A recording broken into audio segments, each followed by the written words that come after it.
DY. Dada Patil हे महाराष्ट्रातले जुन्या पिढीतील सामाजिक राजकीय क्षेत्रातलं एक अतिशय अग्रणी नाव होतं. आपल्या सर्वांना कल्पना आहे की जीवनामध्ये संघर्षातून त्यांनी एक अतिशय मोठं कार्य उभं केलं. शिक्षणाचं क्षेत्र असेल, सहकाराचं क्षेत्र असेल, उद्योगाचं क्षेत्र असेल, या प्रत्येक क्षेत्रामध्ये त्यांनी प्रचंड मोठं कार्य उभं केलं आणि सामान्य माणसाला दिलासा देण्याचं काम त्यांनी केलं. विशेषतः राज्यपाल म्हणून देखील 3 राज्यांची जबाबदारी त्यांनी पार पाडली.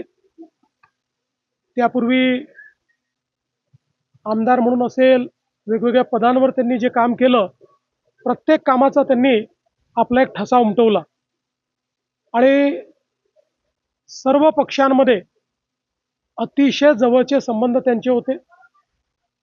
व्यक्तिगत माझे देखील त्यांचे अतिशय चांगले संबंध होते आणि ते केवळ नेते नव्हते, तर ते एक विचारवंत होते. त्यांच्याकडे सांगण्यासारखे विचार होते, मार्गदर्शन होतं. त्यामुळे त्यांना कधी भेटलं तर त्यातनं आपल्याला नवीन विचार मिळायचा. तो आध्यात्मिक विचार असेल किंवा एकूणच आपल्या संपूर्ण जीवनाला बदलू शकेल असा विचार डी.वाय. दादांच्या माध्यमातून मिळायचा. त्यांच्या पश्चात त्यांच्या मुलांनी, कुटुंबाने अतिशय चांगल्या पद्धतीनं हे सगळं जे त्यांनी उभं केलं आहे ते वाढवण्याचं काम केलं. पण एक कृतार्थ जीवन ज्याला म्हणतो, अशा पद्धतीचं जीवन डी.वाय. दादा जगले आणि म्हणूनच आज मी या ठिकाणी त्यांना विनम्र श्रद्धांजली देण्याकरता आलो.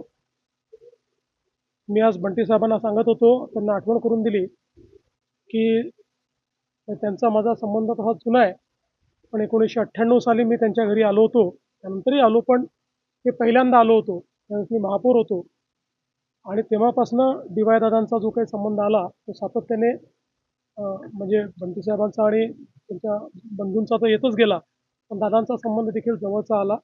त्यामुळे निश्चित आपल्या सगळ्यांकरता ही अतिशय दुःखद अशा प्रकारची घटना आहे. त्यांच्यासारखे नेते आपल्यातनं निघून जाणं ही महाराष्ट्रामधल्या जुन्या पिढीतल्या जाणत्या नेत्याचं जाणं हे निश्चितपणे केवळ कोल्हापूरकरांकरता नाही, तर संपूर्ण महाराष्ट्राकरता ही एक हानी आहे आणि म्हणून त्यांना मी विनम्र श्रद्धांजली अर्पण करतो. बऱ्याच आठवणी आहेत. अनेक वेळा म्हणजे मागच्याही काळामध्ये अचानक फोन करून ते घरी यायचे. काही फारसं काम नसायचं, छोटासा मुद्दा असायचा. असं 2-3 वेळा झालं आणि त्या छोट्याशा मुद्द्यावर बोलल्यानंतर ते गप्पा मारायचे, वेगवेगळ्या गोष्टी सांगायचे, अनुभव सांगायचे. म्हणून मी म्हटलं की त्यांच्याशी गप्पा मारणं म्हणजे स्वतःला समृद्ध करणं, अशा प्रकारचं त्यांचं एकूण त्यांचे विचार असायचे.